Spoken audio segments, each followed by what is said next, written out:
Assalamualaikum warahmatullahi wabarakatuh. Kembali lagi dengan saya Dika Dwi Kartika, sebagai guru BK di salah satu SMA swasta yang berada di Tambun, Bekasi. Bagaimana semangat kalian? Tentunya harus memiliki semangat yang tinggi dalam mencari informasi, melakukan proses pembelajaran untuk menjadi lebih baik lagi. Ya, pada kesempatan kali ini kita agak ceria nih membahasnya. Nanti bisa dilihat dari PPT yang saya tampilkan begitu ya, banyak warna. Karena pada pembelajaran kali ini saya akan berbagi pengalaman terkait dengan materi yang biasanya saya sampaikan kepada siswa saya di kelas 2 SMA. Di sini masa depan aku. Kita akan membahas topik masa depan aku. Apakah di sini saya bisa menerawang begitu ya masa depan kalian itu apa, atau masa depan yang seperti apa begitu ya. Mengajak teman-teman semua untuk melihat masa depan dengan konsep aku begitu ya. Jadi nanti dari kata A, K, dan dari huruf A, K, dan U itu memiliki sebuah makna yang mana nanti bisa kalian hubungkan dengan apa yang menjadi dasar bagi kalian menyusun atau merancang masa depan kalian. Oke, tentunya kalian harus menyimak dengan baik-baik ya. Dan dimana nanti selesai pembelajaran ini kalian bisa tuliskan di kolom komentar kalian tentang konsep aku ini untuk atau kaitannya adapun hubungannya dengan masa depan. Ya, masa depan. Apa sih masa depan itu?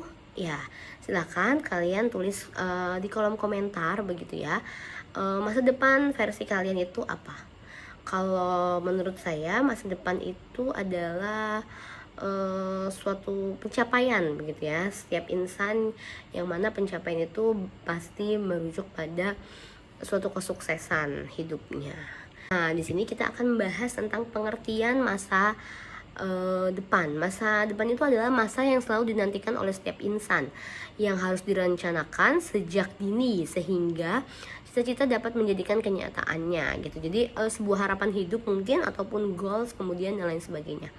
Masa depan adalah buah dari hasil pencapaian usaha yang dilakukan oleh setiap individu.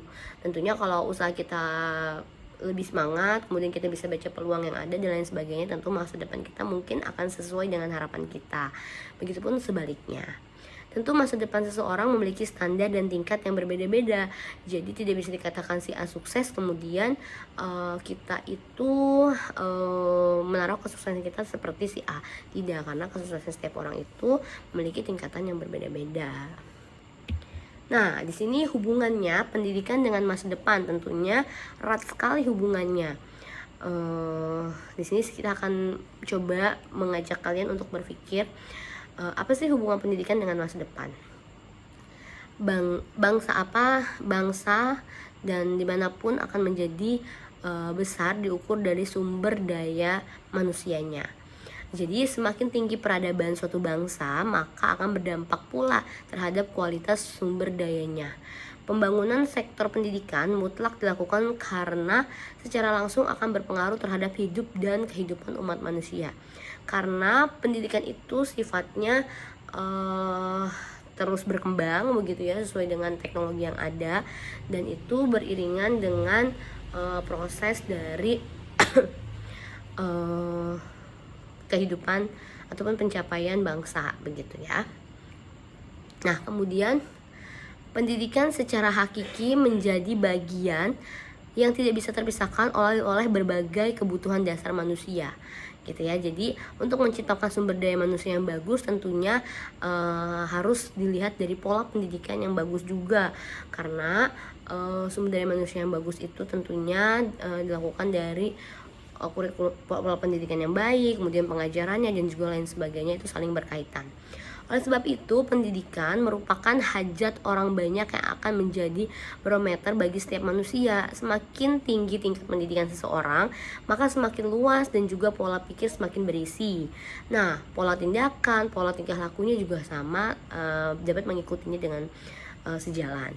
Pembangunan pendidikan secara hakiki merupakan investasi masa depan. Artinya adalah hasil yang diharapkan melalui proses panjang ini memerlukan dimensi waktu bermutu dan juga perencanaan yang matang. Selanjutnya, untuk menuju pendidikan yang bermutu sangat diperlukannya persiapan yang terencana dan juga terarah gitu.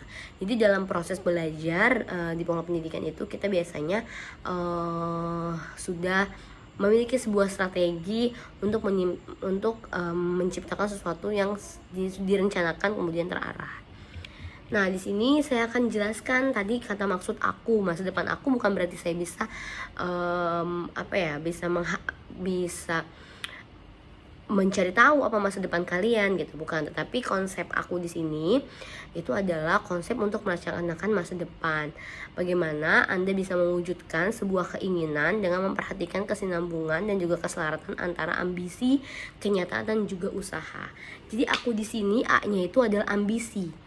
Nah, di sini adalah ambisi yang dimaksud itu adalah sebuah cita-cita yang sangat Anda inginkan begitu ya untuk dicapainya. Itu masuk ke dalam pengertian ataupun penjelasan huruf A ini. Kemudian K itu adalah kenyataan. Merupakan suatu kelebihan dan juga kekurangan pada diri kita yang dapat menjadi faktor pendukung maupun faktor penghambat dari ambisi yang kita miliki gitu ya. Jadi ketika kita lahir, kemudian kita hidup bersosial, tentu kita memiliki sebuah ambisi dari apa yang kita lihat di sekeliling kita. Namun adanya yang namanya kenyataan ataupun realita.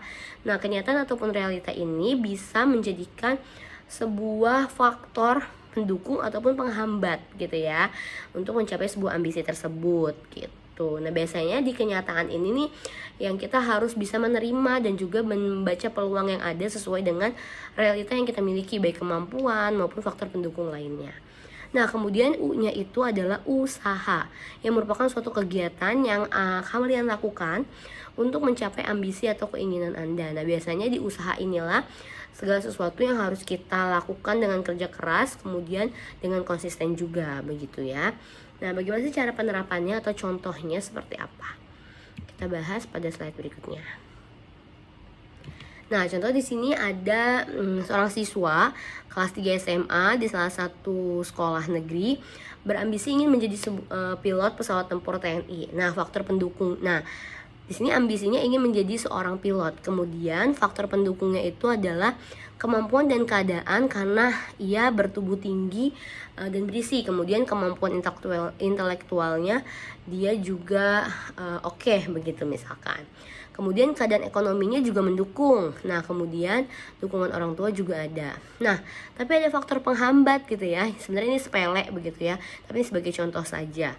Faktor penghambatnya misalkan ada salah satu kakaknya, kemudian atau pacarnya dan lain sebagainya tidak mendukung dari cita-cita si Handoko ini untuk menjadi pilot pesawat tempur ini, begitu ya. Maaf, ini saya tulis di sini polisi, begitu. Nah, kemudian usahanya tuh harus seperti apa, begitu ya. Nah, usahanya itu berarti dia tuh harus lebih berolahraga lagi, sehingga dengan memiliki fisik yang bagus itu juga tentunya memiliki mental juga yang kuat gitu dan lain sebagainya. Kemudian yang berikutnya harus mencari informasi begitu ya tentang masuk ke sekolah menjadi pilot itu seperti apa. Kemudian meyakinkan berbagai pihak yang tidak menyetujuinya. Nah, dari ilustrasi di atas dapat disimpulkan bahwa Handoko telah menyelaraskan antara ambisi, kenyataan usaha, dan merencanakan masa depannya. Nah, ketika sudah semuanya selaras, tinggal diikutin aja langkah-langkahnya untuk bisa masuk ataupun mendaftarkan dirinya menjadi seorang pilot gitu. Nah, itu adalah bagaimana cara kita mengkaitkan masa depan kita dengan konsep aku tersebut. Nah, di sini saya juga akan membahas tentang hubungan ISQ dengan konsep aku. Jadi di sini SQ itu adalah emotional spiritual question, yang mana dari gambaran perencanaan masa depan yang tadi kita sudah lihat tentang Handoko dapat dilihat bahwa perencanaan masa depan tanpa hambatan yang berarti, sehingga ia dengan sukses dapat meraihnya, karena tadi kan hambatannya hanya pacar dan lain sebagainya ya. Jadi ambisinya itu dapat bisa meraihnya, kecuali hambatannya misalkan dia ingin jadi pilot tetapi matanya minusnya tinggi, kemudian keadaan ekonomi keluarga tidak mendukung, maka itu dia harus harus mampu mencari informasi tentang bagaimana dia bisa mendapatkan beasiswa, kemudian untuk melakukan laser pada matanya dan lain sebagainya. Nah, bagaimana sekiranya ambisi tidak dapat dicapai karena faktor penghambat ataupun kendala yang tidak diatasi? Mungkin seperti tadi, nggak bisa cara mengatasinya, itu bingung harus seperti apa. Itu juga merupakan kendala yang berat. Di sini dibutuhkan suatu kemampuan diri kalian untuk menerima dari kenyataan bahwa adanya kekuatan di luar di luar diri kita yang mengatur diri kita sendiri. Pasti ada hikmahnya di balik semua ambisi, dan juga semuanya kita kembalikan lagi kepada Tuhan Yang Maha Esa gitu ya. Jadi kemampuan ini disebut dengan kemampuan emotional spirit quotient, karena kalau kita terlalu tidak ambisi, tidak melihat kenyataan yang ada, nanti kita akan bisa menjadi stres, kemudian ambisi kita malah nggak bisa tercapai dan kitanya bisa mengalami gangguan jiwa maupun mental yang lainnya gitu ya. Nah, karena biasanya ketika ada suatu kenyataan yang tidak sesuai dengan ambisi kita harus membuka plan yang lainnya atau plan B-nya begitu ya, untuk kita tetap sukses di bidang apapun sesuai dengan kenyataan yang kita miliki.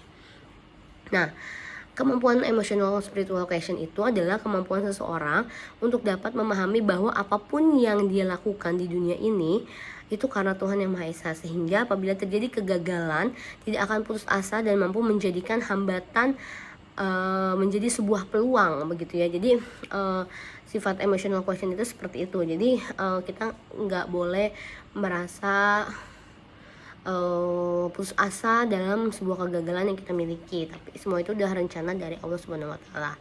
Untuk itu Anda harus kreatif agar dapat mengalihkan atau menemukan ambisi serta cita-cita ke bidang yang lain. Yang tadi saya katakan, kita memiliki plan yang berikutnya begitu ya. Nah, kemudian sehingga dapat sukses dan hidup di bahagia dunia maupun akhirat karena sejalan. Nah, di sini ya ada konsep aku, ambisi, kenyataan, dan juga usaha. Silahkan kalian tulis di kolom komentar. Nanti saya akan lihat bagaimana apa menjadi hambatan dan lain sebagainya. Nah, sampai di sini adakah yang ingin kalian tanyakan, juga bisa tulis di kolom komentar ya. Nah, mungkin sekian pemaparan materi dan juga pengalaman saya tentang bagaimana kita merencanakan masa depan dengan konsep aku. Semoga apa yang saya sampaikan dapat bermanfaat dan dapat menjadi jawaban ataupun jalan alternatif kalian untuk menyongsong ataupun merencanakan masa depan kalian sesuai dengan kenyataan hidup kalian. Terima kasih, saya akhiri. Wassalamualaikum warahmatullahi wabarakatuh.